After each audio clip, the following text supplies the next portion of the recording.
Hi friends, welcome back to our channel. ఈరోజు మన కిచెన్లో చాలా హెల్తీగా టేస్టీగా ఉండే అప్పటికప్పుడు చేసుకునే రాగి పిండితో 2 రకాల బ్రేక్ఫాస్ట్ రెసిపీస్ని ఎలా చేయాలో చూపించబోతున్నానండి. తిన్నా కొద్దీ తినాలనిపించేలా బందోసలు, ఇంకా చాలా సాఫ్ట్గా హెల్తీగా ఉండే రాగి రొట్టెలండి. ఇవి 2 కూడా చాలా హెల్తీ రెసిపీ అండి. మార్నింగ్ బ్రేక్ఫాస్ట్లోకి లేదంటే ఈవినింగ్ డిన్నర్లోకైనా చేసుకోవచ్చండి. టేస్ట్ అయితే చాలా చాలా బాగుంటుందండి. బరువు తగ్గాలనుకున్న వారికి లేదంటే డయాబెటీస్ ఉన్నవారు ఇలా చేసుకొని తినేయచ్చండి. వారంలో 1-2 సార్లు ఇలా చేసుకొని తింటే హెల్త్కి చాలా మంచిదండి. పిల్లలు పెద్దలు కూడా చాలా ఇష్టంగా తింటారు. అంత టేస్టీగా కమ్మగా ఉంటాయి. మరి ఇక ఏమాత్రం ఆలస్యం చేయకుండా ముందుగా మనము బందోసలను ఎలా చేయాలో ప్రాసెస్ని చూద్దాం రండి. ముందుగా ఇక నేను ఒక మిక్సింగ్ బౌల్ తీసుకోవాలండి. ఇప్పుడు ఇక్కడ మిక్సింగ్ బౌల్ తీసుకున్న తర్వాత దీంట్లో 1 కప్పు సూజీ, బొంబాయి రవ్వ, ఉప్మా రవ్వ అంటే చూడండి, అది 1 కప్పు తీసుకోవాలండి.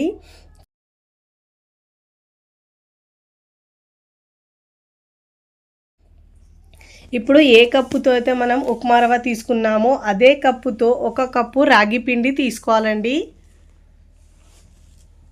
అదే కప్పుతో 1 కప్పు పెరుగు తీసుకోవాలండి. ఇప్పుడు ఈ 3 ఇంగ్రీడియంట్స్ని బాగా మిక్స్ చేసుకోవాలి. చాలా సాఫ్ట్గా వస్తాయండి. తిన్నా కొద్దీ తినాలనిపిస్తాయి, అంత సాఫ్ట్గా ఉంటాయి. ఇప్పుడు ఇలా పిండిని బాగా మిక్స్ చేసుకోవాలి.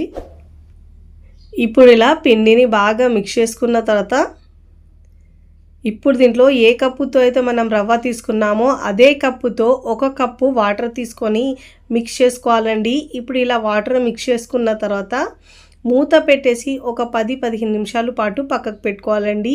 ఈలోపు సూజీ బాగా నాని కాస్త పిండి గట్టిగా అవుతుందండి.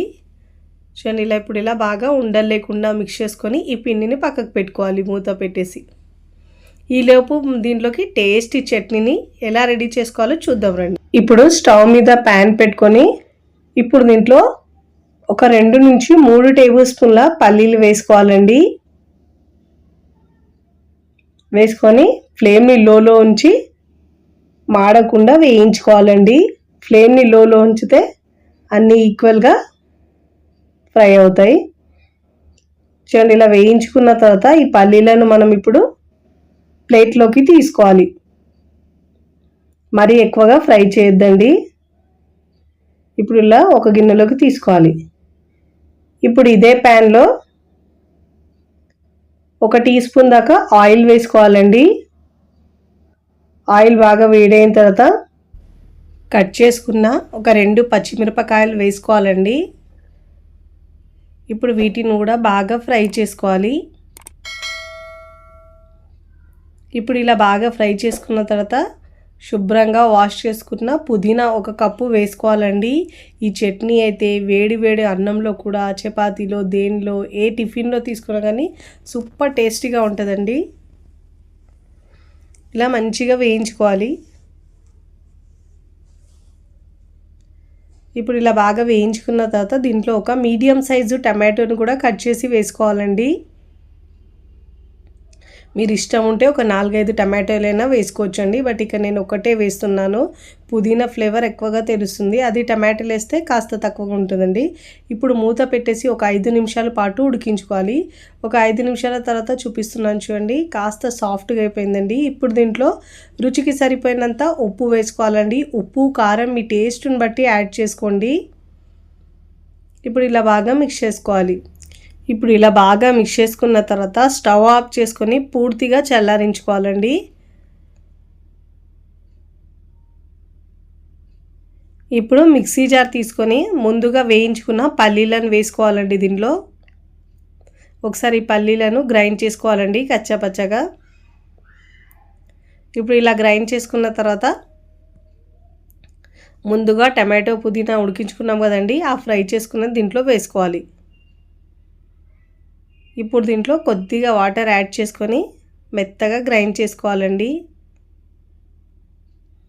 కొద్దిగా వాటర్, ఒక 1/2 కప్పు దాకా వాటర్ని యాడ్ చేసుకొని మెత్తగా గ్రైండ్ చేసుకోవాలి. ఇప్పుడు ఇలా గ్రైండ్ చేసుకున్న ఈ చట్నీని ఒక బౌల్లోకి తీసుకోవాలి. ఇప్పుడు ఇలా మొత్తం చట్నీని బౌల్లో తీసుకున్న తర్వాత పోపు పెట్టుకోవాలండి. 1 టీ స్పూన్ దాకా ఆయిల్ వేసుకొని ఆవాలు జీలకర్ర 1/2 టీ స్పూన్ దాకా వేసుకొని కరివేపాకు క్రిస్పీగా అయ్యే వరకు వేయించుకొని ఆ పోపుని ఈ చట్నీలో వేసుకోవాలండి. ఈ చట్నీ అయితే చాలా టేస్టీగా కమ్మగా ఉంటుందండి. ఏ బ్రేక్ఫాస్ట్లోకైనా సూపర్ టేస్టీగా ఉంటుందండి. అన్నంలో అయితే ఇంకా సూపర్గా ఉంటుందండి.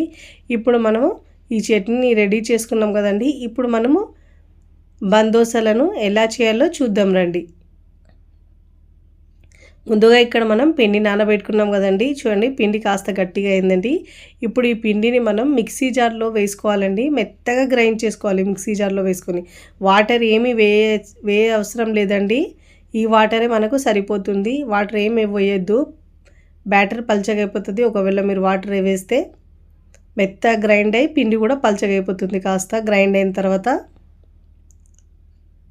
ఇప్పుడు ఇలా గ్రైండ్ చేసుకున్న ఈ పిండిని చూడండి ఎంత పల్చగా అయిందో. ఇదే మిక్సింగ్ బౌల్లోకి తీసుకోవాలి. ఇప్పుడు ఈ పిండిలో మనము రుచికి సరిపోయినంత ఉప్పు వేసుకోవాలండి. ఉప్పు కారం మీ టేస్ట్ని బట్టి యాడ్ చేసుకోండి. ఇప్పుడు మనం ఇక్కడ సన్నగా తరిగిన పచ్చిమిరపకాయలు, ఒక టమాటో, ఒక ఉల్లిపాయ సన్నగా కట్ చేసుకున్నానండి. కరివేపాకు ఒక 2-3 టేబుల్ స్పూన్ దాకా వేసుకోవాలి. కొత్తిమీర సన్నగా కట్ చేసుకొని ఒక 2 టేబుల్ స్పూన్ దాకా వేసుకోవాలండి. అన్నీ సన్నగా చాప్ చేసినవి వేసుకొని బాగా మిక్స్ చేసుకోవాలి. ఇప్పుడు మధ్యలో ఇలా మనకు ఆనియన్ ఈ టమాటో తలుగుతుంటే ఫ్లేవర్ చాలా బాగా అనిపిస్తుందండి. ఇప్పుడు ఇలా బాగా మిక్స్ చేసుకోవాలి. ఇక్కడ బాగా మిక్స్ చేసుకున్న తర్వాత మనం ఈ బ్రేక్ఫాస్ట్ని ఇన్స్టెంట్గా చేస్తున్నాం కాబట్టి ఇప్పుడు దీంట్లో ఒక 1/2 టీ స్పూన్ దాకా వంట సోడా వేసుకోవాలండి. ఒకవేళ మీరు కావాలంటే దీని ప్లేస్లో ఈనో అయినా వేసుకోవచ్చండి. వేసుకొని ఇలా బాగా మిక్స్ చేసుకోవాలి. ఇప్పుడు ఇలా పిండిని మిక్స్ చేసుకోవడం వల్ల మనకు ఫ్లఫీగా అవుతుందండి. దోశలేమో బందోసలు లోపల వరకు స్పాంజీగా చాలా బాగా అవుతాయి. ఇప్పుడు ఇలా పిండిని బాగా మిక్స్ చేసుకున్న తర్వాత స్టవ్ మీద ఇలా పోప్ ప్యాన్ పెట్టుకోవాలండి. చిన్న ప్యాన్ పెట్టుకోవాలి, అప్పుడే బన్ మంచిగా వస్తుంది. 1 టీ స్పూన్ దాకా ఆయిల్ వేసుకోవాలండి. ఫ్లేమ్ని లోలో ఉంచి మాత్రమే చేసుకోవాలండి ఈ ప్రాసెస్ మొత్తం. ఇప్పుడు ఇలా ఆయిల్ వేడైన తర్వాత ఒక 2 గరిటెలు పిండి వేసుకోవాలండి. మరీ ఎక్కువ వేయద్దు. ఇలా వేసుకున్న తర్వాత పిండిని మనం స్టవ్ని సిమ్లోనే ఉంచాలండి. మూత పెట్టేసి ఉడికించుకోవాలండి పైన తడి ఆరే వరకు. చాలా స్పాంజీగా చాలా సాఫ్ట్గా ఉంటాయి ఈ దోశలు అయితే అండి. ఇలా చక్కగా 2 వైపులో మంచి కలర్ వచ్చే వరకు కాల్చుకోవాలండి. ఒక వైపు ఫ్రై అయిన తర్వాత మరోవైపుకి టర్న్ చేసుకోవాలి. చూడండి మంచి గోల్డెన్ కలర్ వచ్చే వరకు ఫ్రై చేసుకోవాలి. అప్పుడే మనకు పైన క్రిస్పీగా లోపల సాఫ్ట్గా భలే వస్తాయండి. 2 వైపులో మంచిగా కాల్చుకున్న తర్వాత ఇప్పుడు ప్లేట్లోకి తీసుకోవాలి. అన్నీ ఇదే విధంగా చేసుకోవాలండి. ఏం చక్క కలర్ వచ్చింది చూడండి. ఇక్కడ నేను మరొకటి చేసి చూపిస్తున్నాను చూడండి. ఇక్కడ స్టవ్ మీద మళ్ళీ ఒక 1 టీ స్పూన్ దాకా ఆయిల్ వేసుకోవాలండి. ఆయిల్ వేడైన తర్వాత ఒక గరిటెన్నర పిండి వేసుకోవాలండి. వేసుకొని మూత పెట్టేసి లో ఫ్లేమ్లో ఉడికించుకోవాలండి. ఒక 4-5 నిమిషాల తర్వాత మరోవైపుకి టర్న్ చేసుకోవాలండి. మధ్యలో చూసుకుంటూ ఉండాలి, లేదంటే మాడిపోతాయండి. మంచిగా 2 వైపులో గోల్డెన్ కలర్ వచ్చే వరకు చక్కగా కాల్చుకున్న తర్వాత ప్లేట్లోకి తీసుకోవాలి. చూడండి ఇదే విధంగా అన్ని బందోసలను రెడీ చేసుకొని ప్లేట్లోకి తీసుకోవాలి. ఇక్కడ నేను ఒక 2-3 చేసుకొని ప్లేట్లోకి సర్వ్ చేసుకున్నానండి. తిన్నా కొద్దీ తినాలనిపించేలా సూపర్ టేస్టీగా ఉంటాయండి. బందోస అంటే లోపల సాఫ్ట్గా స్పాంజీగా తిన్నా కొద్దీ తినాలనిపిస్తాయి, అంత బాగుంటాయండి. మీరు కూడా తప్పకుండా ఈ హెల్తీగా కమ్మగా ఉండే ఈ బందోసను ఒక్కసారి ట్రై చేసి మీ ఇంట్లో వాళ్ళకి తినిపించండి. చాలా ఇష్టంగా తింటారండి. ఎలా కుదిరిందో నాకు కామెంట్ ద్వారా తెలియచేయండి. ఇక్కడ మీకు తుంచి చూపిస్తాను చూడండి ఎంత స్పాంజీగా చాలా ఫ్లఫీగా వచ్చిందో. తుంచుతూనే తెలుస్తున్నాయి ఎంత సాఫ్ట్గా వచ్చినాయో. ఈ చట్నీ కాంబినేషన్తో అయితే సూపర్గా ఉంటుందండి. ఈ చట్నీ పెట్టుకొని తింటే స్పాంజీగా ఫ్లఫీగా భలే ఉంటాయి. మన సెకండ్ రెసిపీ వచ్చేసి రాగి పిండితో రొట్టెలను ఈజీగా టేస్టీగా ఎలా చేయాలో చూద్దాం రండి. ముందుగా స్టవ్ మీద ప్యాన్ పెట్టుకొని ఒక 2 టీ స్పూన్ల ఆయిల్ వేసుకోవాలండి. ఆయిల్ వేడైన తర్వాత 1/2 టీ స్పూన్ జీలకర్ర వేసుకోవాలండి. దీంట్లో జీలకర్ర కాస్త వేగిన తర్వాత ఇప్పుడు దీంట్లో ఒక మీడియం సైజు ఆనియన్ వేసుకోవాలండి, సన్నగా చాప్ చేసి వేసుకోవాలి. ఆనియన్ని ఎక్కువ ఫ్రై చేసే అవసరం లేదండి, కాస్త సాఫ్ట్ అయితే చాలు. ఇక్కడ నేను పచ్చిమిరపకాయలు 2 సన్నగా కట్ చేసి వేసుకోవాలండి. ఇలా 2 నుంచి 3 నిమిషాల పాటు కాస్త ఆనియన్ సాఫ్ట్ అయ్యే వరకు ఇలా కలుపుతూ ఫ్రై చేసుకోవాలి. ఇలా 2 నిమిషాలు ఫ్రై చేసిన తర్వాత ఒక పావు కప్పు తురిమిన క్యారెట్ వేసుకోవాలండి. ఒకవేళ మీ దగ్గర లేకపోతే స్కిప్ చేసినా పర్వాలేదండి. ఇలా 2 నుంచి 3 నిమిషాల పాటు దీన్ని కూడా ఫ్రై చేసుకోవాలి. ఇప్పుడు ఇక్కడ నేను ఒక 2 టీ స్పూన్ దాకా పుదీనా తీసుకోవాలండి. ఒక 2 నుంచి 3 టేబుల్ స్పూన్ దాకా కరివేపాకు సన్నగా కట్ చేసి వేసుకోవాలండి. పుదీనా ఫ్లేవర్ చాలా బాగుంటుందండి. ఉంటే మీ దగ్గర కొత్తిమీర అయినా వేసుకోవచ్చు, బట్ నా దగ్గర లేదని వేయలేదండి దీంట్లో. ఇలా కాస్త సాఫ్ట్గా వరకు ఫ్రై చేసుకోవాలి. ఫ్లేమ్ని మీడియంలో ఉంచి మాత్రమే ఫ్రై చేసుకోవాలండి. ఇప్పుడు రాగి పిండి 1 కప్పు వేసుకోవాలండి. మీరు కొన్నదైనా పర్వాలేదు, లేదా బయట కొన్నదైనా పర్వాలేదు, లేదా మీరు మిల్లులో పట్టించిందైనా వేసుకోవచ్చు దీంట్లో. ఇక్కడ నేను ఇంట్లో పట్టించిన పిండినే వేస్తున్నానండి. 1 కప్పు వేసి ఒక 2 నుంచి 3 నిమిషాల పాటు ఫ్రై చేసుకున్న తర్వాత స్టవ్ ఆఫ్ చేసుకొని ఇప్పుడు వేరొక బౌల్లోకి తీసుకోవాలి. ఇలా మొత్తం రాగి పిండిని మనం వేరొక బౌల్లోకి తీసుకోవాలి. ఇప్పుడు ఇలా బాగా మిక్స్ చేసుకోవాలండి కాస్త చల్లారే వరకు. ఇప్పుడు దీంట్లో వేడి నీళ్ళు వేసుకోవాలండి. కొద్దిగా వేస్తూ మిక్స్ చేసుకోవాలి. మరీ హార్డ్గా కాకుండా మరీ సాఫ్ట్ కాకుండా మీడియంగా మిక్స్ చేసుకోవాలండి మనం పిండిని. కొద్దిగా వేస్తూ మిక్స్ చేసుకోవాలి. ఇలా స్పూన్తో మిక్స్ చేసుకోవాలండి, వేడిగా ఉంటుంది కాబట్టి. ఫస్ట్ టైం నా ఛానల్ చూస్తున్న వాళ్ళు ప్లీజ్ నా ఛానల్ని సబ్స్క్రైబ్ చేసుకోండి, లైక్ చేయండి, పక్కనున్న బెల్ ఐకాన్ని ప్రెస్ చేయండి. ఇలా ప్రెస్ చేయడం వల్ల నేను పెట్టే వీడియో నోటిఫికేషన్ ముందుగా మీ హోమ్ పేజ్కి వస్తాయండి. ఇప్పుడు 1/2 టీ స్పూన్ కంటే కాస్త తక్కువ ఉప్పు వేసుకోవాలండి, లేదంటే మీకు రుచికి సరిపోయినంత ఉప్పు వేసుకోవాలి. ఇలా వేసుకొని మనం స్పూన్తోనే మిక్స్ చేసుకోవాలండి కాస్త వేడి తగ్గే వరకు. చూడండి, కాస్త చల్లారిన తర్వాత గోరువెచ్చగా ఉన్నప్పుడు ఇలా చేత్తో మిక్స్ చేసుకోవాలి. ఇలా చేత్తో బాగా మిక్స్ చేసుకోవాలండి. ఇలా సాఫ్ట్ ముద్దలా రెడీ చేసుకోవాలి. చూడండి, ఇలా బాగా మిక్స్ చేసుకున్న తర్వాత ఇప్పుడు మనం పిండి ముద్ద ఇలా ఉండాలి కన్సిస్టెన్సీ. ఇప్పుడు ఇలా మిక్స్ చేసుకున్న తర్వాత ఇప్పుడు మనం చపాతీలా ఒత్తుకోవాలి. ఇక్కడ నేను బటర్ పేపర్ తీసుకున్నానండి, మీరు కావాలంటే కవర్ మీద అయినా వేసుకోవచ్చు. ఇలా ఇక్కడ నేను బటర్ పేపర్ తీసుకొని దానిపైన ఇలా ఆయిల్ని అప్లై చేసుకోవాలి. ఇలా ఆయిల్ని అప్లై చేసుకోవడం వల్ల కింద మనకు రొట్టె అతుక్కోదండి. ఇప్పుడు దీంట్లో నుంచి కొద్దిగా పిండి ముద్ద తీసుకోవాలి. దీన్ని కూడా ఒక 1/2 టీ స్పూన్ దాకా ఆయిల్ పైన అప్లై చేసుకోవాలండి. ఇప్పుడు మనము చేతికి అంటుకోకుండా ఇలా మిక్స్ చేసుకున్నాం. నేను తీసుకున్న పిండికి అయితే 4 చపాతీలు అయితే వస్తాయండి. ఇక్కడ చిన్న బౌల్ లాగా తీసుకొని ఇలా చేతిలోనే మనం రౌండ్గా చేసుకోవాలండి పిండి ముద్దను.